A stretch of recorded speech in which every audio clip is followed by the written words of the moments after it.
네,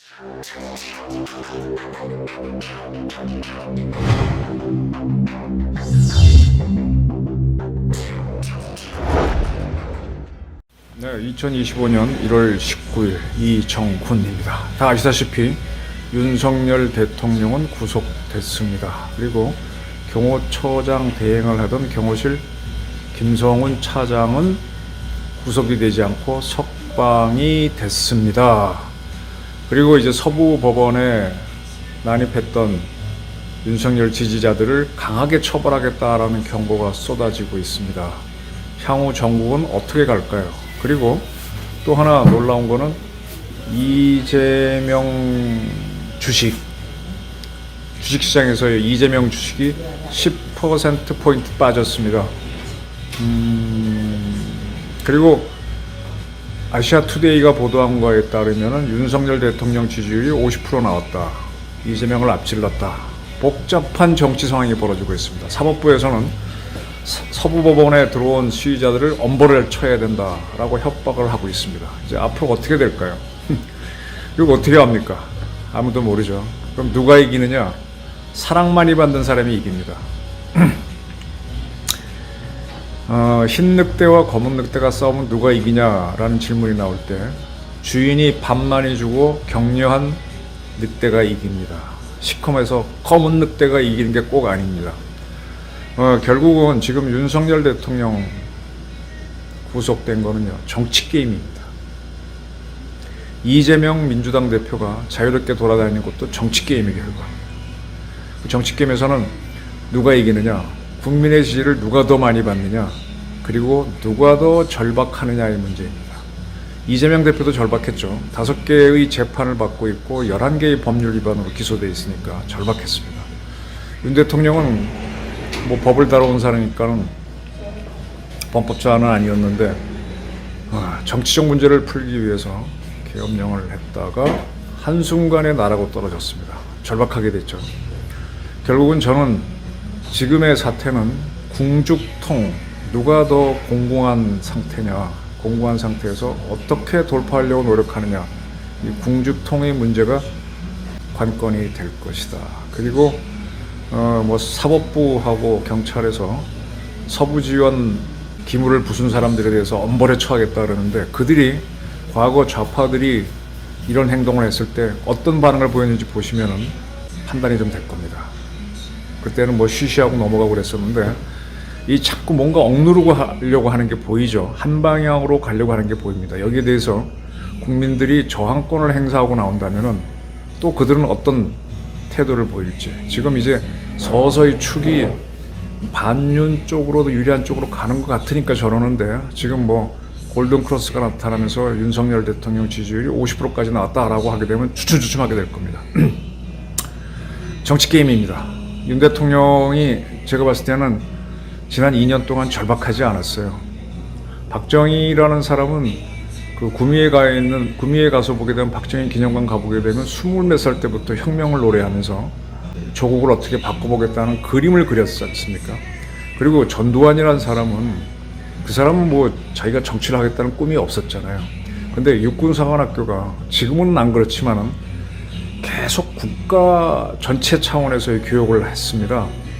내가 돈 벌고 내가 권력을 쟁취하는 그러한 정치학이 아니라 국가를 어떻게 운영해야 된다는 큰 정치학을 가르치고 거기에 따른 군사를 가르쳤기 때문에 전두환, 노태우는요, 상당히 큰 공부를 한 사람들이에요. 그래서 그들은 12.12로 권력을 잡은 다음에 국가 보위 입법회의인가 그런 식으로 국가 보위를 생각하는 쪽으로 가죠. 박정희는 조국을 잘 살게 하는 뜻이 있었으니까 국가재건 최고회의를 만들었고, 그러니까 그들은 이제 뜻이 있었던 사람들이고, 개인적인 뜻이 강했던 건 박정희고, 교육을 통해서 국가를 어떻게 해야 된다는 의지를 가졌던 건 전두환.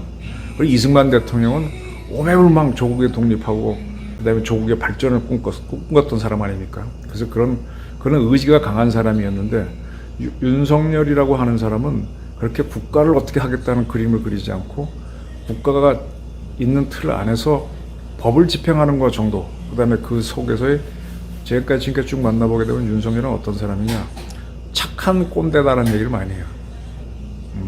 그래서 좋은 형, 불의에 항거하는 그 정도의 역할만 하다가 그런 것들이 어떤 대장감으로 인정됐고 보수 세력의 대표로 인정이 돼서 대통령이 됐습니다. 그러니까 절박하지가 않았죠. 절박한 사람이었으면 한남동으로 기어들어가지 않았을 겁니다. 한남동은 12.12 때 정승화 계엄사령관이 체포돼 나온 자리입니다. 결코 명당이 아니죠. 물론 청와대에서도 여러 가지 사건이 있었지만 청와대 안에서 사람이 뭐 잘못된 적은 있었나요? 궁정동 옆에 안가에서 박 대통령이 돌아가셨고 이승만 대통령이 걸어 나와서 하야한 적은 있지만 제가 보기에는 청와대가 훨씬 좋은 자리인데 한남동 공벽한 곳에 있다가 윤 대통령 구속까지 되는 걸 보면서 이 양반이 절박하지가 않았구나 라는 생각을 좀 했었습니다.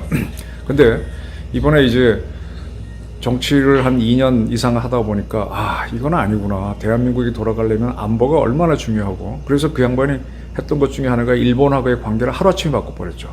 한미 관계도 롱롱 타임 어고 한번 부르면서 한순간에 개혁했고 한일 관계도 개혁을 했습니다.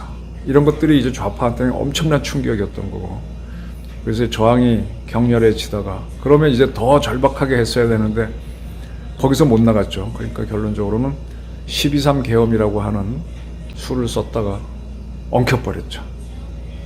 계엄을 할 준비가 안 된 상태에서 해야 된다는 설득 계엄을 하다가 이제 이렇게 무너지니까 이때다 하고 이제 막 모조리 물거뜯고 있는데 그래서 윤석열은 무너지는 줄 알았더니 뜻밖의 지지율이 올라가고 또 이번에 서부지변에 들어가서 기물을 부술 정도로 친윤 세력이 늘어나면서 이거는 정치적으로 굉장히 민감해졌습니다.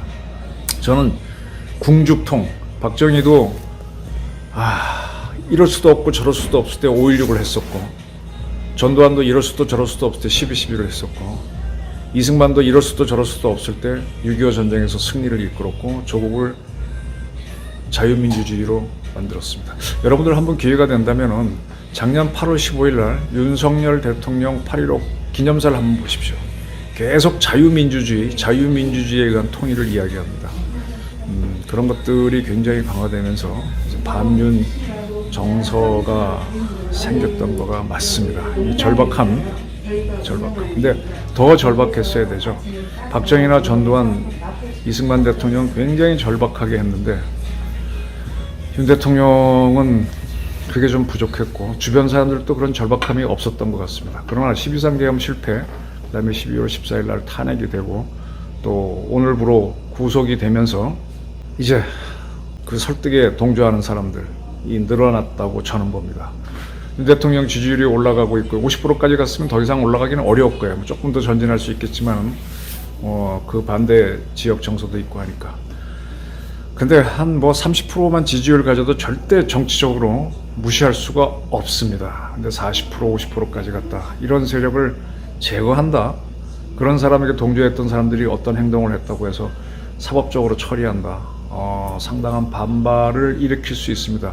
지금 한겨레라든지 JTBC, MBC, 오마이뉴스 같은 데서는 자기네들이 얼마나 룰에 엄중했다는 듯이 난입한 자들을 처벌해야 된다 이런 식으로 하고 있는데 과거에 그 반대일 때는 절대로 그런 소리 하지 않았었죠.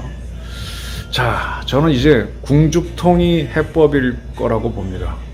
이재명이 절박한가, 윤석열이 절박한가. 이제는 제가 누차 말했듯이 윤 대통령은 청명에 죽으나 한식에 죽으나 마찬가지입니다. 이왕 죽을 거 자유민주주의를 위해서 한번 헌신할 것을 부탁드립니다. 저는 인민민주주의는 제가 결단코 용납하지 않습니다. 자유민주주의를 윤 대통령이 지난 8월 15일 날 선언하면서 자유민주주의에 대한 통일을 이야기하면서부터 엄청난 반발이 있었다. 그리고 그가 그걸 얘기할 때쯤 이미 김용현 당시 경호처장을 설득해가면서 계엄을 해야 된다는 얘기를 했었습니다. 중국은 여러 가지 방법으로 윤석열을 흔드는 영향력 공작을 해왔고 북한도 해왔습니다. 그리고 그 전에 국가가 돌아가려면 정보기관이 있어야 되는데 국내 정보기관을 다 죽여놨죠. 문재인 정권. 그 문재인 정권을 처벌하지 못하게 큰 참 실수인데 이것도 결국은 엎치락뒤치락 하다 결국은 절박한 사람이 이기는 거거든요.